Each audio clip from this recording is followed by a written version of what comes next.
Muy buenas tardes. Bienvenidos a Diálogos que Conectan Chile, un aporte que intenta realizar la Universidad Santo Tomás, y en esta ocasión queremos abordar un nuevo tema relacionado con la propuesta de constitución, que son los aspectos económicos. Queremos sostener una conversación con dos destacados economistas que han seguido atentamente este debate y que han participado en esta discusión pública. Y nos acompañan hoy día Soledad Arellano, que es ingeniera comercial en mención economía y magíster en economía aplicada de la Universidad Católica, que es doctorado en economía en el MIT. Ella ha tenido una destacada trayectoria en el ámbito público. Actualmente es vicerrectora académica de la Universidad Adolfo Ibáñez, pero además fue ministra economista suplente del Tribunal de Defensa de la Libre Competencia y subsecretaria de Evaluación Social, además de haber sido directora de empresas. También nos acompaña hoy día Rodrigo Valdés. Fue ministro de Hacienda, él es actualmente profesor de la Escuela de Gobierno de la Universidad Católica. Fue subdirector para Europa y las Américas del Fondo Monetario Internacional, y él tiene un doctorado en economía en el MIT y se formó en pregrado en la Universidad de Chile. Les queremos dar la bienvenida de acompañarnos en esta conversación para conversar sobre estos aspectos económicos de la Constitución. Como introducción, indudablemente todas las constituciones tienen efectos económicos directos o indirectos, o bien por la manera en que regulan la protección de la propiedad, el ejercicio de la actividad empresarial y del trabajo, por el catálogo de derechos económicos y sociales, cómo estos se garantizan, cómo las personas ejercen estos derechos, y en el uso de los bienes comunes de la sociedad, cómo se pueden explotar, si estos son apropiables o no, si son comercializables o no. Y naturalmente el debate en torno a la nueva Constitución ha recorrido todos estos temas. Por lo tanto, es indudable que hay un impacto económico y de eso quisiéramos conversar esta tarde. Le vamos a dar la palabra en primer lugar a Soledad Arellano en una conversación de unos 15 minutos, luego para que Rodrigo nos presente sus impresiones y luego vayamos intercambiando opiniones para que el público, quienes nos acompañan hoy día, se puedan formar una mejor opinión, una opinión informada acerca de la decisión que deben tomar en septiembre respecto del texto de la nueva Constitución y en este caso sobre los impactos económicos que tiene. María Soledad, muy bienvenida a este conversatorio. Tienes la palabra. Bueno, primero que nada, muchas gracias, Enrique, por la invitación.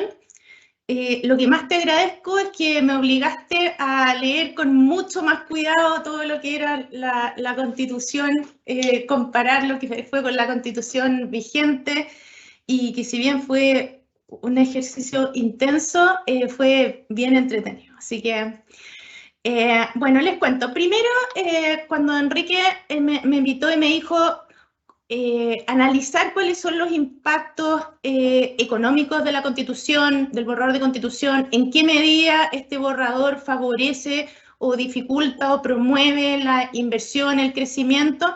Mi primer pensamiento fue que yo creo que una Constitución tiene objetivos que son mucho mayores, mucho más trascendentales que lo que tiene que ver con promover, fomentar la inversión, el crecimiento, etcétera.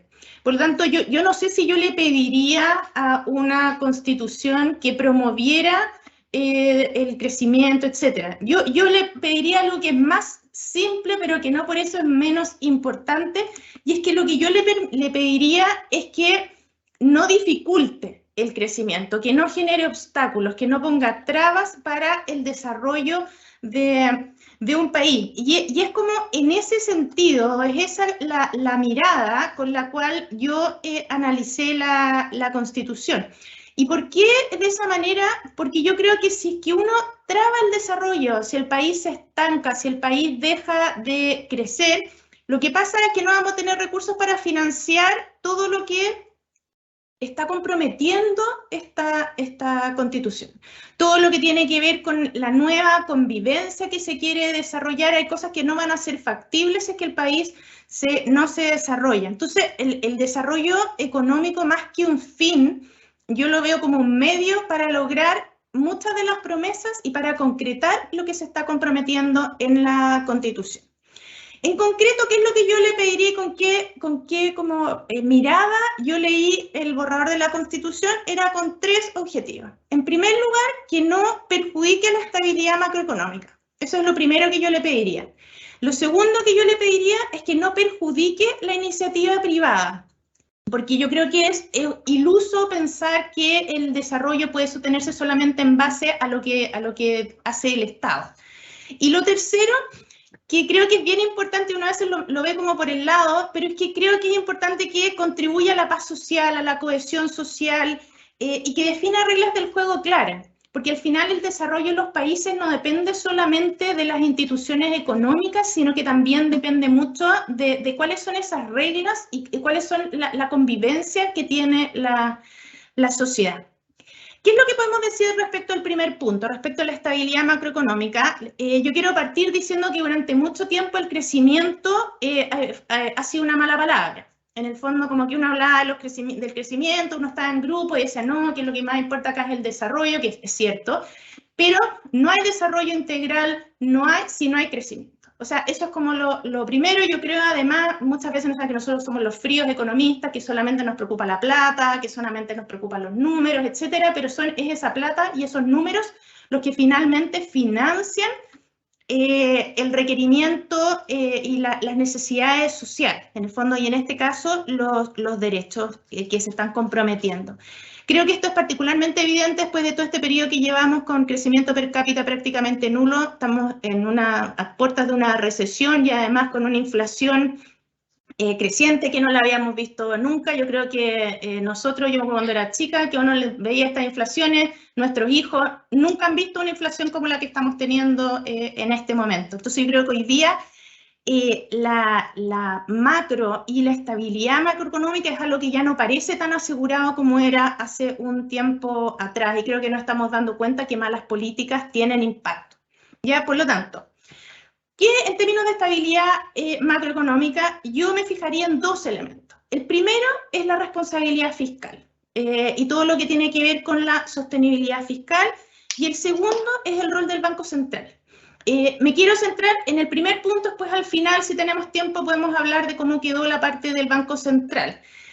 En términos del tema fiscal, nos importa porque no solamente por cuánto cuesta lo que se comprometió en el borrador de la nueva Constitución, sino que también porque esto establece la sostenibilidad hacia más adelante. Y aquí no nos podemos olvidar que tener cuentas fiscales ordenadas implica o ayuda a tener un nivel de deuda sostenible.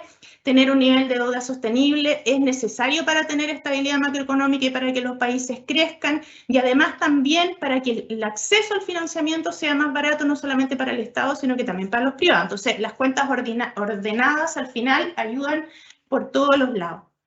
Y aquí no olvidemos que es gracias al manejo fiscal ordenado, dentro del cual participó aquí Rodrigo Valdés, es que hemos podido financiar uno de los planes de apoyo más grandes, yo creo que se dieron en el contexto de la pandemia.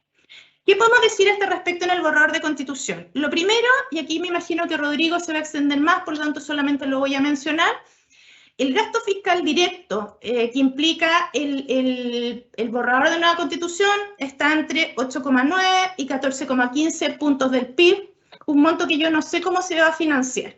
O sea, creo que aquí no hay reforma tributaria, en el fondo que no veo qué es lo que vamos a hacer para financiar eso.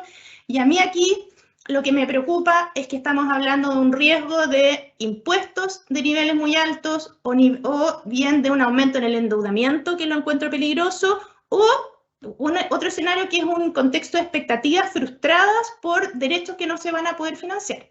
O sea, Aquí no se estableció una condición de gradualidad en los derechos sociales que se comprometieron, tampoco se expuso ninguna condicionalidad respecto de la disponibilidad de recursos, y allí hay un tema. De estos 8,9 puntos del PIB, en el fondo, que es el costo que estimó el trabajo en el cual participó Rodrigo, 7,66, 7,7 son solamente los derechos sociales.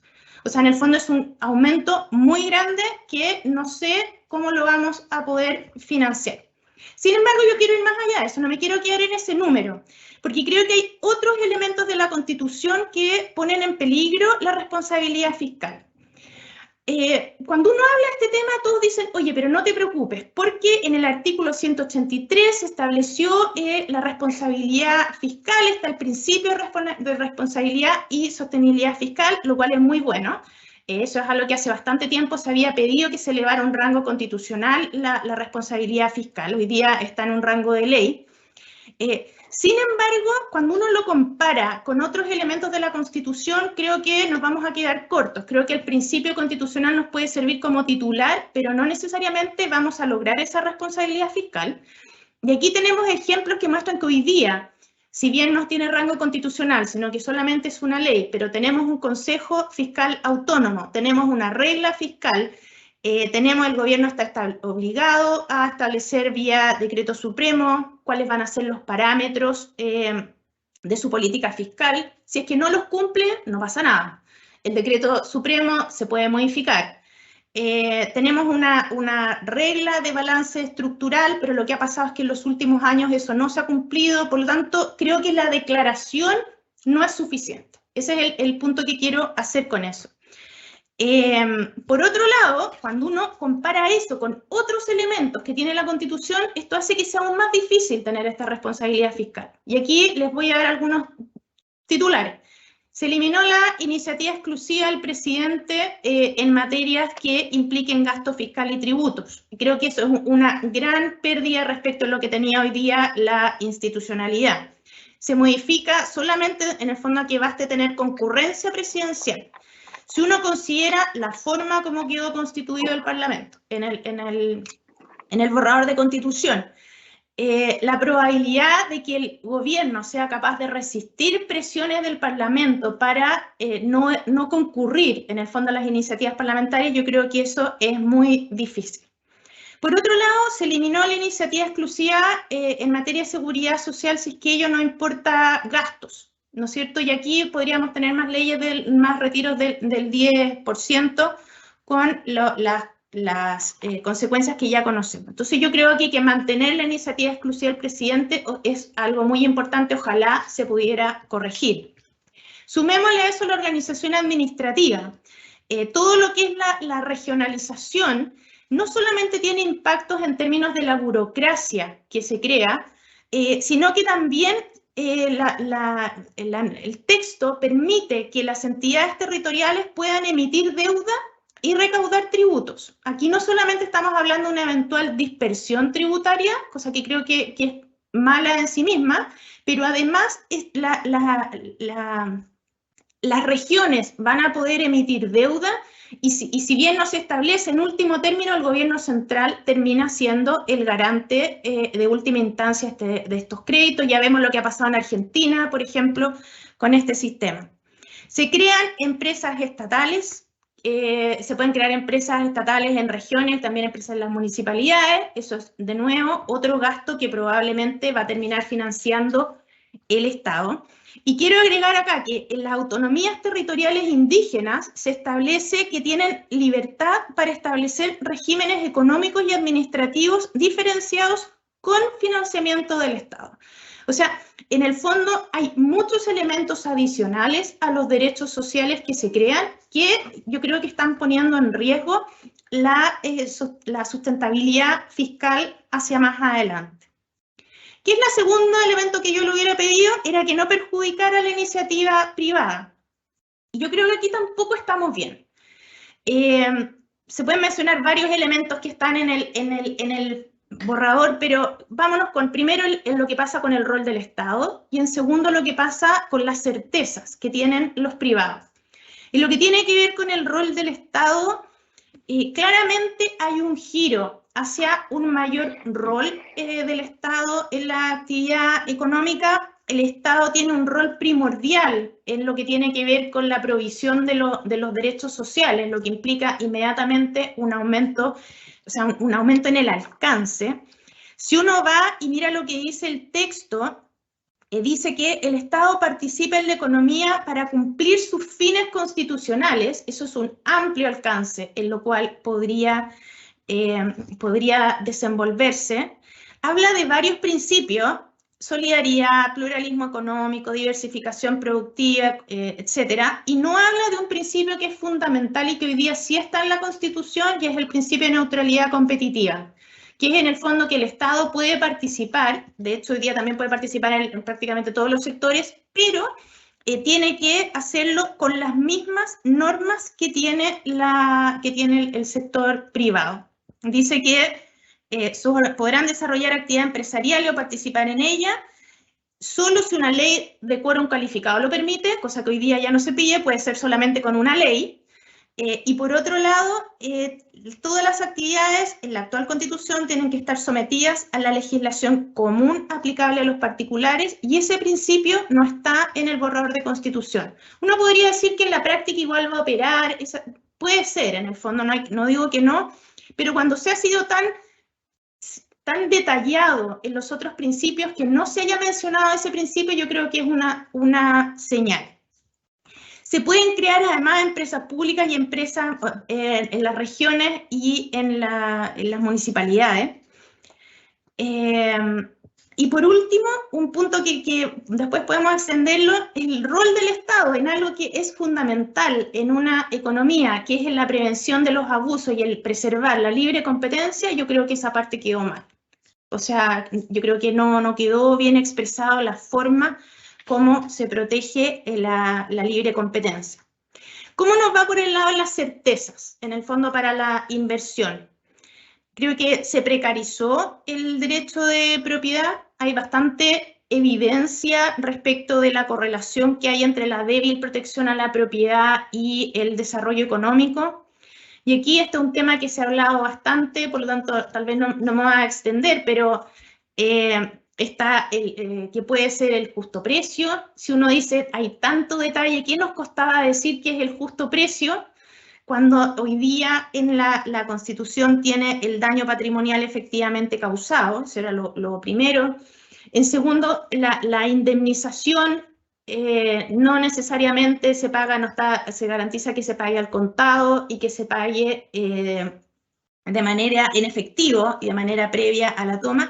Y hay un tercer punto, que hoy día la ley garantiza que en caso de que haya discrepancia se recurre a los tribunales ordinarios, a los tribunales de justicia ordinarios. ¿Por qué esto es importante? Porque cuando uno va y ve la protección, los territorios indígenas gozan de una especial protección. Eso es lo que dice el borrador de Constitución. Dice, la propiedad de tierras indígenas goza de especial protección. Y si goza de especial protección y la ley no dice, como pasa hoy día, a qué tribunales vamos a recurrir en caso de que haya discrepancia, creo que esta es una fuente de incertidumbre adicional. En el fondo, no solamente no está clara el mecanismo de compensación en caso de una expropiación, sino que además no sabemos qué tribunales van a ser los tribunales que van a tomar las decisiones.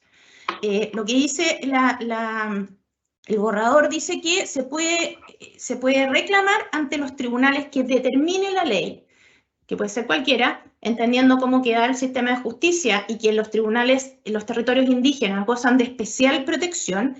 Creo que ahí hay una fuente de incertidumbre adicional.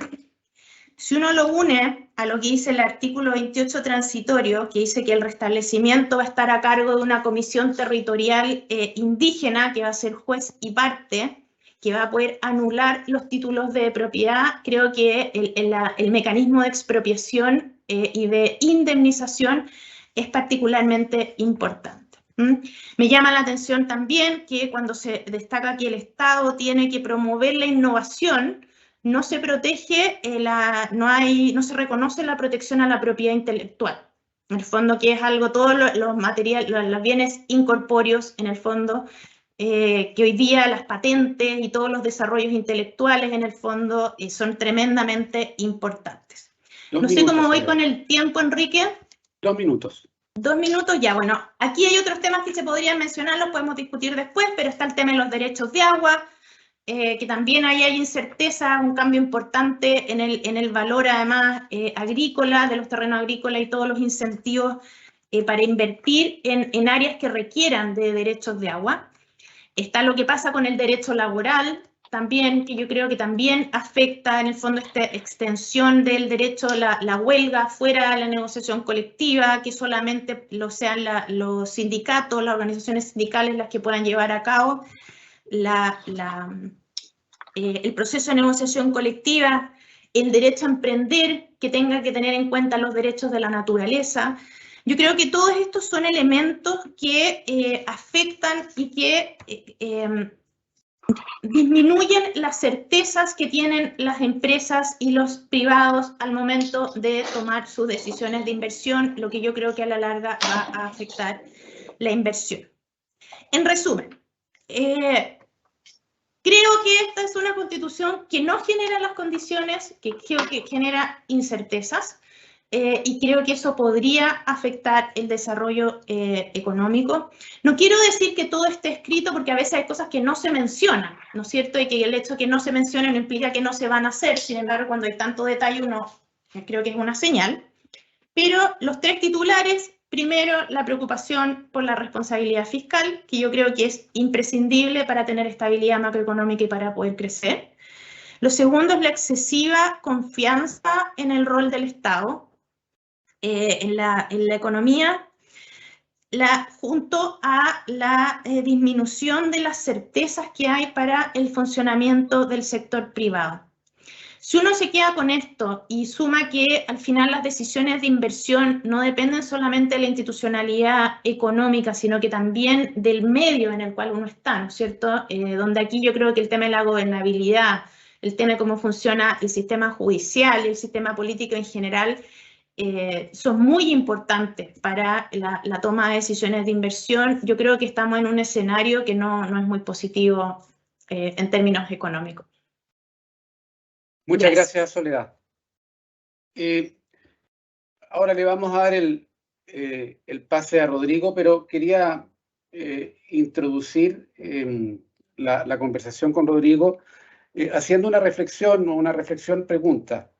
En general, en el mundo, a medida que las democracias se van consolidando, van incorporando o en sus leyes, los países o en las constituciones, derechos sociales y económicos. Es propio de la profundización de la democracia. Y Soledad comentaba hace un rato que con un grupo de economistas trabajaste en tratar de identificar, entre otras cosas, cuánto podía costar estos nuevos derechos económicos y sociales.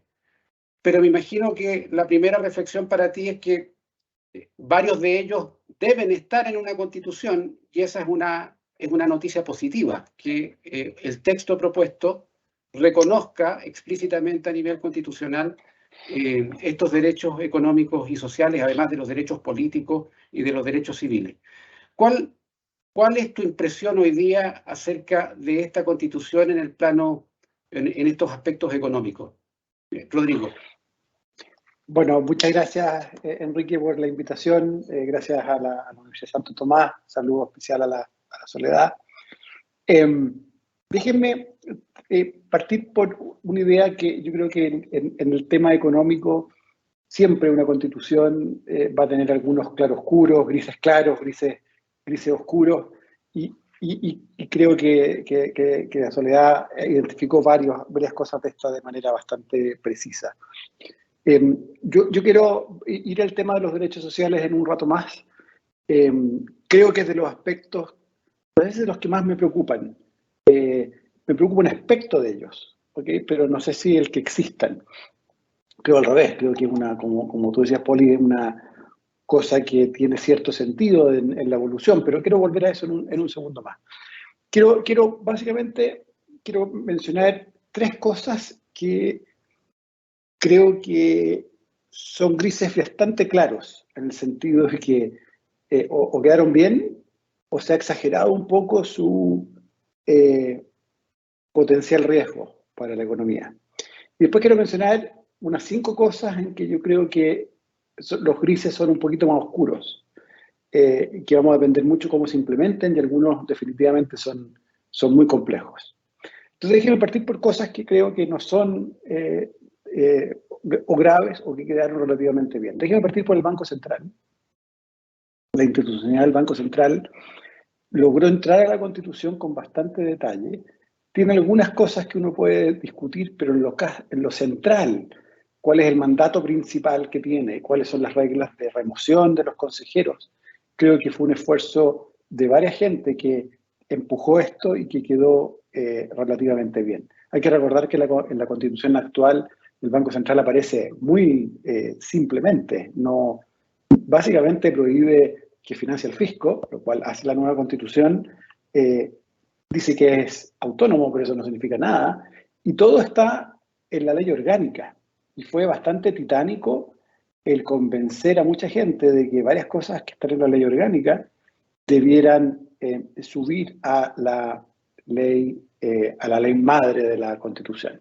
Entonces yo diría, bastante check. Aquí quiero hacerle un saludo especial a muchos jóvenes que estuvieron detrás de una iniciativa popular de norma defendiendo el Banco Central. Impresionante, sacó como el 5º o 6º más firmas, se movieron por todo Chile, de verdad hicieron una labor grande, y especialmente se juntaron con los convencionales, varias veces, de todos los signos políticos, y yo diría que escucharon bastante. Por el segundo tema, sobre el cual tiendo a tener algunos comentarios, pero creo que quiero como bajarle la ansiedad, es el tema específico de expropiación en propiedad privada. Es cierto que el precio justo no era necesario meterse en eso, pero tampoco creo que esto nos vaya a llevar a un problema de expropiaciones que no son compensadas de manera correcta. Al final dependemos mucho más de los jueces en esto. Hay jurisprudencia larga en Chile. Yo supongo que si a alguien le dieran un bono Cora, como se hicieron las expropiaciones en los 60, sería un escándalo en Chile. Y por lo tanto me preocupa bastante menos. Y un tercer tema que ha aparecido en la discusión tiene que ver con temas indígenas, que hay varios ámbitos acá. Quiero simplemente decir que en mi entendimiento la extensión del consentimiento indígena que hay en la Constitución es bastante acotado. Es para temas locales, hubo una indicación que lo ampliaba a más cosas y se rechazó esa indicación. Sigue habiendo temas, por ejemplo, de cuán costoso o no es la devolución de tierras, pero creo que eso es un tema en realidad menos central que el tema del consentimiento. Entonces, solo para recapitular, el Banco Central, la expropiación y el consentimiento indígena, creo que son grises claros en el sentido que uno puede discutirlos, pero no creo que una interpretación plausible de lo que dice la Constitución nos lleve a problemas. Siempre una interpretación poco loca de la Constitución, si es que se da, va a ser problemática. Ahora, sí hay varios temas que a mí me preocupan, y dejen mencionarles algunos de ellos. Uno que no tiene que ver directamente con la economía, pero que es central, y sobre el cual no me quiero extender, porque Enrique sabe mucho más que yo de esto, es el sistema político y el sistema judicial y su interacción. Yo creo que más allá de que tengamos problemas o no en cuestiones específicas, si la política no funciona, nada funciona muy bien. Y mi impresión es que el sistema político, sin ser para nada un desastre, no es un cambio hacia mejorarlo de manera evidente respecto a lo que tenemos hoy día. Los riesgos de fragmentación, de inmovilismo, básicamente continúan y se agregan otros. Pero déjenme dejarlo como un tema que va mucho más allá de la economía y que creo que es bien central en el tema constitucional. Volviendo más ahora a la economía, déjenme mencionar temas de propiedad privada que me preocupan, fiscales, de huelga y de empresas públicas, de esos 4 temas. En el tema de propiedad privada, igual como decía yo que no me preocupa demasiado el tema de expropiación, tampoco me preocupa demasiado el tema que la minería haya básicamente salido de la Constitución. Fue muy interesante ver que no hubo fuerza en la Convención, a pesar de ser muy de izquierda, como sabemos, para empujar temas en minería que implicaran, por ejemplo, estatización, nacionalizaciones, cosas que algunos querrían, pero no habían votos para eso. Y eso creo que deja a la minería relativamente a buen recaudo. Por cierto, podría ser mejor poner que las reglas de concesiones estén con más detalle en la Constitución. Pero me preocupa, digamos, menos eso. Lo que sí creo que es una pésima solución, y la Sole ya mencionó esto, el tema de las aguas. Yo creo que en aguas tenemos un pequeño zapato chino que puede llevar a muchos problemas. Déjenme solo mencionar un tema que a mí por lo menos me pareció muy interesante cuando me metí en el tema de las aguas. Que esta dificultad que va a haber para traspasar agua en distintos usos y las ganas de quitarle a alguien agua para dársela a otro. La redistribución debería hacerse con plata, con impuestos, pero no rompiendo tanto la eficiencia del sistema. Y fíjense un número. Cuando uno toma la actividad económica que producen algunos sectores y la divide por el agua que usan esos sectores, se encuentra que la minería es del orden de 75 veces más productivo que la agricultura. 75 veces. Uno pocas veces encuentra diferenciales de ese tipo de productividad entre sectores. Entonces uno dice, bueno, y si resulta que alguien que administra esto desde la burocracia decide quitarle agua a la minería, porque tiene mucha, y pasársela a alguien que quiere hacer agricultura en una zona minera. Pero eso puede tener una consecuencia de ineficiencia que es brutal. Entonces creo que la solución que hay, que básicamente pasamos a un sistema con mucho mercado, quizás con reglas que hay que arreglar en varias dimensiones, por ejemplo, tener siempre la posibilidad de quitar el agua para poder tener consumo humano del agua. Pero esto va mucho más allá, creo que es problemático.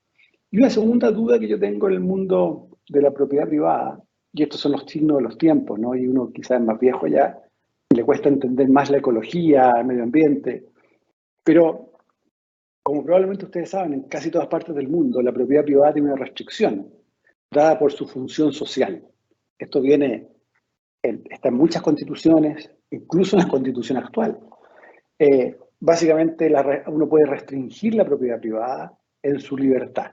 Ejemplo típico, a uno le pueden poner un plan regulador y le dice, ¿sabe qué? Usted no puede construir más que estos pisos, y nadie se le ocurriría ir contra el fisco alegando que tienen que compensarlo. Son las reglas del juego. Son restricciones a la libertad de la propiedad privada, y que se llama función social y que tiene una larga tradición católica por lo demás. Pero en la Constitución se agrega la función ecológica a la propiedad privada. Y eso puede ser una buena idea, pero me gustaría saber cuáles son los bordes de aquello. Y bueno, sin saber los bordes, uno puede imaginarse cualquier tipo de problema para la eficiencia, ¿no? Entonces, hay un tema ahí en propiedad privada que está pendiente. Déjeme pasar al siguiente tema que mencioné, que eran las presiones fiscales. Aquí yo creo que hay cosas complejas y cosas menos complejas. Estoy completamente de acuerdo con la Soledad que el fin de la iniciativa exclusiva como la conocemos y el comienzo de la concurrencia, que es este periodo en que el Congreso puede dar bonos, legislar bonos, y después le manda el cacho al presidente de que lo firme o no lo firme, es problemático. Quizás la buena idea ahí es que, al menos en lo que yo he visto en las propuestas de la democracia cristiana y del Partido por la Democracia, y vamos a ver qué dice ahora el esfuerzo que se está haciendo en la izquierda por construir un paquete de reformas, sale en los números más importantes, más arriba, diciendo esto no puede existir. Creo que va a haber una buena chance de que esto, si se aprueba la Constitución, se arregle. Por supuesto, un problema es que lo que tienen que arreglar son los parlamentarios, que les van a dar la concurrencia. Una cosa es que los partidos políticos lo digan hoy día, y pueden creerlo honestamente, pero una vez que los parlamentarios tengan concurrencia, no sé si va a ser tan fácil. El tema de la descentralización también me preocupa en el sentido de que la descentralización es bien intensa, eso está bien, pero tiene pocos bordes. el endeudamiento, las empresas públicas. Creo que son temas que hay que precisar bastante más. Y por último está el tema de los derechos sociales. Como decía Soledad, esto es caro. Nosotros hicimos este estudio que nos demoramos harto, porque fuimos como artículo por artículo tratando de ponerle un costo y tratar de entenderlo. Y llegamos a estos números que son entre 9 y 14 puntos del PIB. La verdad es que a mí me dejó muy tranquilo el ejercicio, porque viendo otras experiencias de países veíamos que después de nuevas constituciones más o menos modernas, el gasto a PIB podía subir bastante, del orden de 10 puntos del PIB, pero esto tiene que hacerse súper gradual. Mi impresión en esto es que la siguiente discusión es que la macroeconomía desordenada no le sirve a nadie, por lo tanto, si no hay fondos, esto no se puede avanzar. Y tiene que ser de una gradualidad tal que permita que esto no desordene la macroeconomía. No es fácil hacerlo, es un riesgo importante, especialmente, y aquí vuelvo a la pregunta tuya, Poli, cuando están tutelados por la justicia. Yo creo que la lógica de tener más derechos sociales en la medida que un país se desarrolla, creo que es evidente, creo que estamos atrasados en eso en Chile. Dicho eso, sin embargo, el darle tutela judicial y simplemente ponerlo en que hay que hacerlo no importa las consecuencias que tenga, pone un riesgo muy grande en que algo lo compensa la responsabilidad fiscal, pero no es suficiente. Ahora, creo que ya estamos en esta trayectoria. Yo creo que la Constitución, se apruebe o no se apruebe, va a cambiar un poco esta trayectoria, pero creo que si se hiciera una nueva Constitución, por ejemplo, vamos a tener un capítulo de derechos sociales que probablemente no cueste muy distinto que lo que se propone ahora. Incluso me atrevo a decir que incluso con esta Constitución actual vamos a haber presiones en el tiempo para que los derechos sociales se vayan materializando. Yo no estoy convencido que la Constitución tenga que ponerlos quizás bastaría con una aspiración, y esta legislación de llevarlo a la tutela judicial sea la forma. De hecho, los países más interesantes en esto en el mundo no los tienen en sus constituciones. Es muy latinoamericano esto de llenar la Constitución de derechos sociales. Y algunos países han logrado hacer cosas interesantes con esto, pero algunos otros simplemente no lo logran hacer. Pero es un gran tema, sin duda, el tema de las presiones fiscales que se vienen. Dos últimos temas y voy terminando. El tema de la huelga también me preocupa, es un gris oscuro. Se pone fin básicamente a la negociación reglada, porque la Constitución dice explícitamente que no se le puede poner ningún límite a la huelga.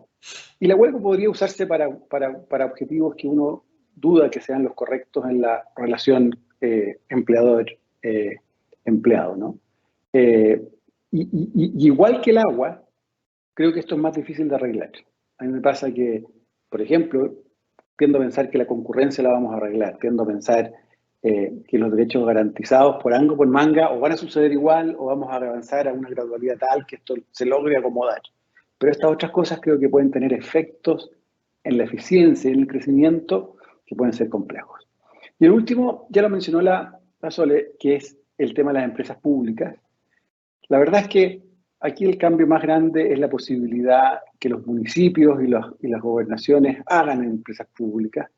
Igual van a ser vía ley, no va a ser tan fácil, pero creo que es muy central el punto que levantaba Sole respecto de las reglas de neutralidad. Yo creo que sin reglas de neutralidad esto puede convertirse en un gran problema.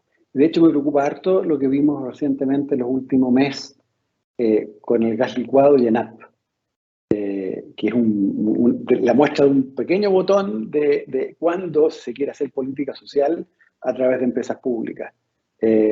Y eso en manos de ahora, ni siquiera del gobierno central, sino de gobiernos locales, puede ser súper complejo. De hecho, hay que ver qué le sucede a la empresa de agua de Maipú. Es de las pocas empresas de agua locales que hay y es bastante compleja su situación. El tema de empresas públicas es de gran complejidad. Creo que se exagera las restricciones que existen hoy día, pero yo no estoy por ponerle más restricciones, estoy simplemente por poner neutralidad y también tratar de sacarnos un poco esta idea de que muchas empresas no puedan ser públicas. A mí me da un poco de risa esto en Chile, que tenemos muchas empresas públicas, sobre todo de las telecomunicaciones, energía, en fin, que son privadas, pero en realidad son de empresas públicas de otros países. Entonces, otra empresa pública de otro país es dueña de una empresa en Chile. Y funciona. Todo depende del gobierno corporativo y de estas reglas de neutralidad que mencionaba la Sole antes. En suma, la Constitución tiene varios claroscuros en el tema económico. Yo no estoy seguro que deba ser el tema económico el central en una decisión de cómo se debe votar. Hay más cosas en la Constitución, pero definitivamente también tiene cosas que son complicadas para la economía. También al mismo tiempo se han exagerado varias cosas, ¿no? En la trifulca de la discusión, yo siempre digo que esto se lo aprendió un constitucionalista, que es bastante de derecha, además, es bien de derecha. Dice, mira, las constituciones son bastante también el reflejo de la sociedad. No hay que pensar que esto es un acto exógeno, que de Marte cayó un meteorito y va a poner nuevas reglas. Simplemente las constituciones reflejan pactos del momento. Lo que quizás es una lástima es que estemos en una elección en que va a ser reñida. Yo habría esperado que una constitución bien hecha tuviera una aprobación gigantesca en un plebiscito de salida. Y eso creo que es, como yo he escrito en otras partes, es la oportunidad que perdimos. Muchas gracias. Bien, gracias, Rodrigo. Soledad, 5 minutos para tal vez redondear algunas ideas o reaccionar a algunos de los temas que planteó Rodrigo. Sí, mira, lo primero, estoy de acuerdo en algo que traté de decir, pero que claramente Rodrigo lo dijo mucho mejor. Y es que yo creo que acá lo fundamental al momento del apruebo o el rechazo de tomar la decisión, no creo que sean todos estos aspectos. O sea, como dije al principio, yo creo que una constitución tiene objetivos que van mucho más allá del sistema económico. Y aquí todo lo que tiene que ver con las reglas de convivencia, que es lo que yo llamo que está el sistema político, todo lo que tiene que ver con el poder judicial, la forma como nos relacionamos, los derechos tienen mucho que ver también con eso. Yo creo que eso es mucho más importante y es algo que claro, ese es el gran objetivo. Lo que sí es que hay muchas de esas cosas que no vamos a lograr si es que nosotros no tenemos un buen desarrollo económico, y es ahí donde yo creo que hay que mejorar. Comparto los grises oscuros de Rodrigo, todos. En eso estoy de acuerdo. Lo que no estoy de acuerdo o discrepo es en el tema de la expropiación y los temas indígenas, ¿ah? Porque me pasa que en este tema que ha sido tan sensible, si uno está confiando en que se va a interpretar de esa manera, a mí me parece que eso ya es riesgoso. O sea, en el fondo, ¿cómo se va a interpretar el tema del consentimiento indígena? Que algunos dicen que va a ser solamente en los territorios, pero no todos dicen eso. Y sabemos cómo han funcionado como los distintos grupos de interés. Yo creo que es un riesgo. Entonces, claro, a lo mejor no es un gris oscuro en el sentido que efectivamente se admite la posibilidad de esta otra interpretación, pero es un gris en el sentido que hay incertidumbre. Y esa incertidumbre creo que tiene impacto. Entonces, yo no me quedo tranquila con ese tema como lo plantea Rodrigo. Lo del Banco Central, yo creo que es algo que se resolvió relativamente bien. Por eso tampoco como le quise dar tanto como importancia, o sea, hablar tanto de eso. Sin embargo, el hecho de que sea un gris claro no implica que no sea un gris, ¿ya? O sea, porque si estuviera bien resuelto sería blanco. Y yo creo que esto es un gris claro. ¿Y por qué es un gris claro? Por dos elementos que a mí me preocupan, yo creo que son todos mejorables en todo caso. El primero es que se habla que el objetivo del Banco Central tiene lo típico que es contribuir al bienestar de la población, velar por la estabilidad de precios, etcétera, pero tiene que considerar la protección del empleo y el cuidado del medio ambiente, que eso es algo nuevo que se incorpora a la normativa. Y me parece que es peligroso porque a veces la protección del empleo puede ir en una dirección distinta de lo que tiene que ver con la inflación. o la estabilidad de precios. Y cuando uno tiene esas consideraciones no es muy claro cómo se va a desenvolver. Y eso yo creo que es yo creo que algo que ha funcionado bien en el Banco Central es que tenga un objetivo claro. Entonces, que eso no quede tan claro a mí me preocupa. Y lo segundo es la posibilidad de remoción de los consejeros del Banco Central. Porque pueden ser removidos por motivos políticos, especialmente entendiendo que están aumentando ahora estos objetivos.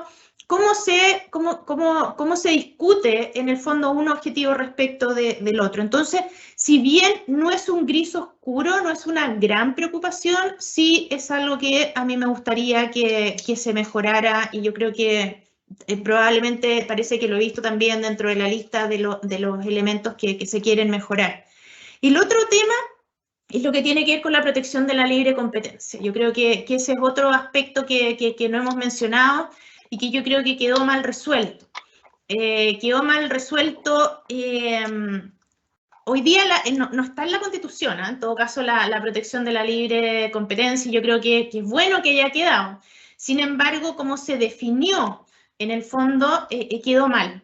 ¿Por qué? Porque se habla que se van a proteger o se va a hablar de las prácticas de colusión entre empresas, y hoy día las prácticas de colusión pueden ser a nivel de personas, pueden ser a nivel de asociaciones gremiales, y eso queda fuera. Y perfectamente alguien podría alegar que eso ya no está sancionado, que si la Constitución no lo menciona, entonces ¿por qué se va a sancionar de otra manera? Eso por un lado. Me preocupa que se habla que se van a sancionar prácticas que afecten el funcionamiento eficiente, justo y leal de los mercados. Y aquí hay que tener en cuenta que muchas prácticas en libre competencia se sancionan per se, sin importar el efecto que tengan. Por ejemplo, el repartirse cuotas de mercado, ponerse de acuerdo en licitaciones, son conductas que son sancionadas independiente del efecto que tengan. Y eso es un retroceso respecto de lo que nosotros tenemos hoy día. Y por otro lado, uno podría tener una práctica que fuera justa, pero que de todas maneras fuera anticompetitiva. ¿Qué pasa en el caso de esa protección? Yo creo que ahí hay un riesgo. Y creo que esto es un retroceso respecto de lo que tenemos hoy día. Otro punto que es un retroceso desde mi punto de vista, aunque aquí hay más discusión, es el darle acceso al Ministerio Público para que pueda ser parte en las discusiones penales en los casos de colusión. ¿Y por qué es esto? Porque yo creo que aquí se entra en conflicto y se afecta todo lo que tiene que ver con la delación compensada. En el fondo, hoy día está la Fiscalía Nacional Económica que entrega una protección a la persona que denuncia, y si esa persona no tiene certeza respecto de que nadie la va a perseguir, a lo mejor no va a entregar la información, y hoy día todos los últimos casos que se han funcionado en general han sido por delación compensada. O sea, ese es la gran herramienta que tenemos para la colusión, y yo creo que se está viendo afectada. Por lo tanto, yo creo que este es otro tema, no lo habíamos mencionado, pero creo que aquí hay un retroceso respecto a lo que tenemos hoy día, sin perjuicio que me parece muy bien que se haya incorporado como principio en la Constitución. Gracias, Soledad. ¿Rodrigo? Déjame reaccionar a esto último diciendo que lo de libre competencia refleja bien que pueden haber buenas ideas en la Constitución, pero en los detalles está el diablo, ¿no? Entonces, creo que en muchas partes la propuesta de Constitución va más allá y se mete en temas que deberían ser definidos en la política pública. Y el caso de la libre competencia es claro, ¿no? Hay otra parte en que uno puede interpretar perfectamente en que solo jueces van a poder ser parte de esto, jueces de carrera, abogados, básicamente, van a ser jueces de libre competencia, va a ser difícil tener economistas metidos y que son muy importantes en una discusión de libre competencia. Entonces, eso, el tema del tema penal que mencionaba la Soledad, el tema de definir cosas que son, de nuevo, no son parte de una Constitución. Creo que ahí se les pasó la mano. Pero sí valoro también que la libre competencia esté. Ahora, más en general, el caso, creo, para la economía, creo que lo más relevante que hay que empezar a mirar de cómo de cómo se puede arreglar eventualmente, es que hay temas como el agua, como la huelga, como, no estoy completamente convencido, pero sí del tema de la tutela judicial y cómo va a funcionar. En Colombia la experiencia fue que hubo que cambiar todo eso. La tutela judicial empezó a inflar los costos enormemente y terminaron básicamente con la posibilidad de que el gobierno vaya diciendo esto sí y esto no, a pesar de que los jueces dicen esto debería hacerse. La verdad es que las platas simplemente no daban. Todos estos temas me preocupan porque creo que son difíciles de reparar.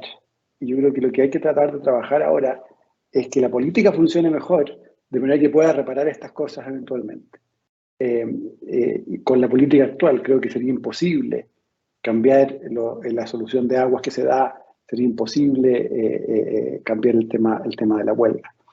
Entonces, de nuevo, creo que donde se juega más al final todo esto en que tengamos un sistema político que sea mejor. Y en eso hay distintas opiniones, ¿no? Creo que es un gran avance moverse a que la mayoría pueda hacer cosas. Las leyes orgánicas constitucionales que tenemos actualmente, el rol del Tribunal Constitucional, hacen que tengamos un sistema de inmovilismo, porque básicamente hay que tener supermayorías para poder hacer cosas. Pero de ahí pasarse a un sistema en que no está esto, pero es súper fragmentado, que por construcción al final del día vamos a no tener mayorías muy fáciles, creo que es difícil. Es difícil que funcione bien. Entonces queda mucho trabajo todavía para converger hacia algo que a mí por lo menos me deje tranquilo y me diga, sí, Chile va a funcionar bien por los próximos par de décadas, vamos a estar más cerca del desarrollo. Creo que eso todavía no lo tenemos listo. Eso es lo que puedo agregar, Poli. Gracias, Rodrigo. Tengo un par de preguntas para ambos. Un comentario que hacen en el chat a propósito de lo que hablaba Soledad, y creo que Rodrigo también, sobre el agua, donde el comentario es que dada la sequía que hay en Chile, la nueva Constitución propone una solución que le otorga más facultades al Estado y menciona el caso de Israel, donde ha habido soluciones de otro tipo, en donde se han combinado tanto la acción del Estado como la acción de los privados. Las dos preguntas son de temas que ustedes han tocado o han pasado por el lado. Algo que la Constitución establece y en distintos puntos, con mucha fuerza, incluso al declarar el tipo de Estado de Chile, habla del Estado regional. Entonces, quería preguntarle desde la perspectiva económica, desde la perspectiva de la responsabilidad fiscal, de la sostenibilidad fiscal, ¿cómo creen ustedes que queda o qué debiera evitarse o hacerse para compatibilizar mayor descentralización, que claramente, por lo que vemos en la Constitución, es una demanda muy sentida, pero con el logro de la responsabilidad y la sostenibilidad fiscal? Ustedes se refirieron, Soledad, primero a esta facultad de poder entregar, de que las regiones o las comunas puedan crear empresas, incluso respecto de la creación de impuestos, de tener impuestos diferenciados en cuanto esté sujeto a las leyes. ¿De qué manera, esta es la primera pregunta, de qué manera creen ustedes que esto era lograble y qué cosas se hicieron, tal vez muy bien inspiradas, que ponen en riesgo de que esto sea sostenible fiscalmente hablando? Soledad. A ver, lo primero, en el tema del agua, yo creo que el problema no es la combinación o el hecho de que puedan participar el Estado con los privados. Yo creo que eso no es lo que está en discusión y creo que efectivamente puede haber muy buenas soluciones en la cual el Estado tenga un rol más activo en lo que se hace con el agua. Yo creo que eso no es el problema. El problema hoy día es que hay personas que tienen derechos de aprovechamiento de agua y que el día en que se apruebe la Constitución van a pasar a ser derechos administrativos de uso que van a poder ser revocados en cualquier momento, en el fondo, que tienen duración definida, etcétera. Eso yo creo, el problema está ahí. En el fondo es en la pérdida de certeza, en la pérdida de valor y el hecho de que ahora tú ya tienes algo que no sabes cuánto vale, no sabes por cuánto tiempo lo vas a tener y por lo tanto no tengo ganas de hacer inversiones.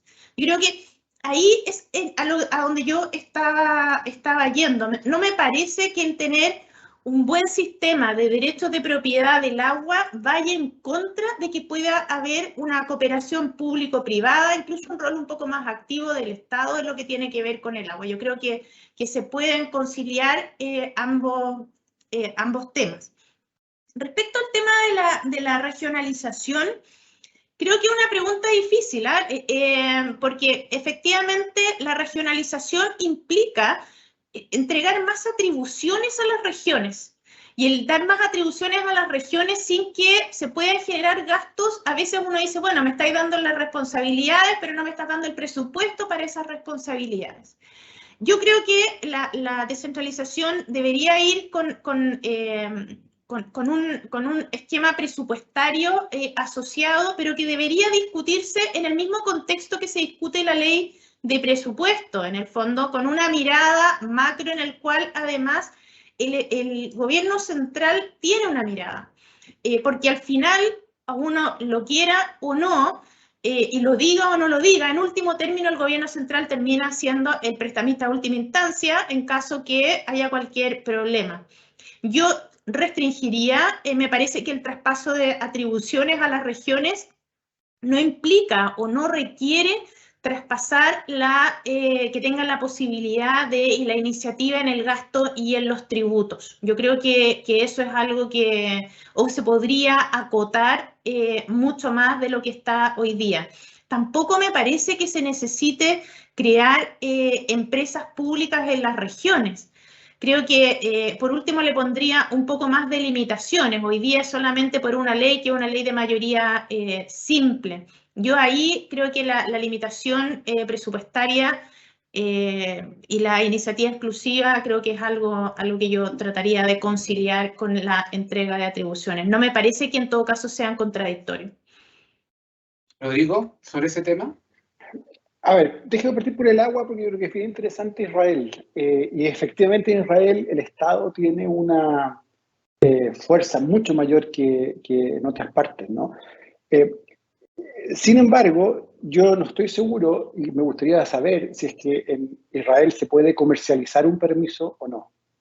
¿Se puede usar en el campo del lado? Porque el campo del lado le falta agua y a uno le sobra agua en un momento, ¿o no? O hay que pasar por la burocracia todas las veces. Y por último, si uno usa Israel, yo tendría mucho cuidado en el sentido siguiente, que esto le demanda una calidad de Estado que estamos muy lejos de tener. El Estado nuestro es incapaz por distintas razones de hacer tareas bien básicas.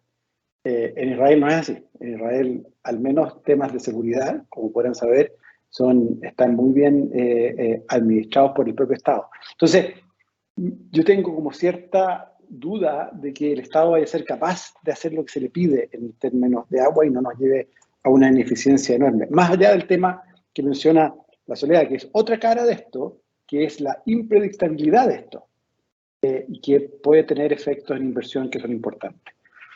Australia y California tienen los mismos problemas de sequía que nosotros y que Israel. Y ellos tienen sistemas mucho más parecidos a nuestro régimen actual. Esto no quiere decir que no haya un rol para el Estado súper importante, no quiere decir que si se sobreotorgaron permisos de uso de agua, hay que arreglar eso y hay que bajarlos. No quiere decir que uno no pueda simplemente decirle a alguien, no puede usar agua porque esa agua la vamos a usar para consumo humano. Pero acá nos fuimos un poquito nos pasamos unos pocos pueblos. Respecto del tema de descentralización, a ver, yo pienso primero que contra lo que siempre hemos luchado los de Hacienda, que es en contra de la descentralización, le ponemos palito a todo proceso de descentralización porque nos da miedo. Creo que hay que reconocer que Chile tiene que entrar en un proceso más en serio de descentralización. ¿Cómo hacerlo bien? Es la gran pregunta. Y ahí hay dos cosas que yo aprendería de la experiencia internacional. La primera es que el endeudamiento local es particularmente peligroso. Y es peligroso porque cuando uno se endeuda hay una contraparte que le pone como límites, ¿no es cierto? Que dice, te va a pagar, no va a pagar, no te sobreendeudo. Cuando es un gobierno local, sucede que los que prestan tienen la fe de que el gobierno central los va a salvar. Y eso produce un efecto muy complejo que se ha visto en muchos países.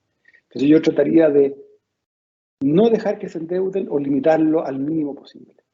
Y la segunda cosa que yo creo que es re importante de entender es que necesitamos impuestos locales en montos relativamente importantes. Quizás va a haber que descentralizar los impuestos un poco, pero es muy fuerte la evidencia que muestra que en Latinoamérica la descentralización funciona mal y funciona básicamente como una transferencia del gobierno central de plata al gobierno local, y el gobierno local lo administra y lo mal administra. Hay corrupción, hay un montón de problemas.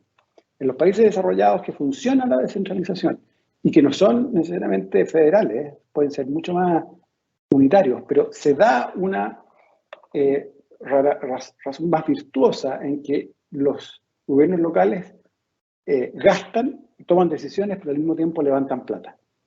Hay una cosa en las ciencias políticas que se llama la pereza fiscal, que es justamente esto de recibir la plata, una mesada y gastarla.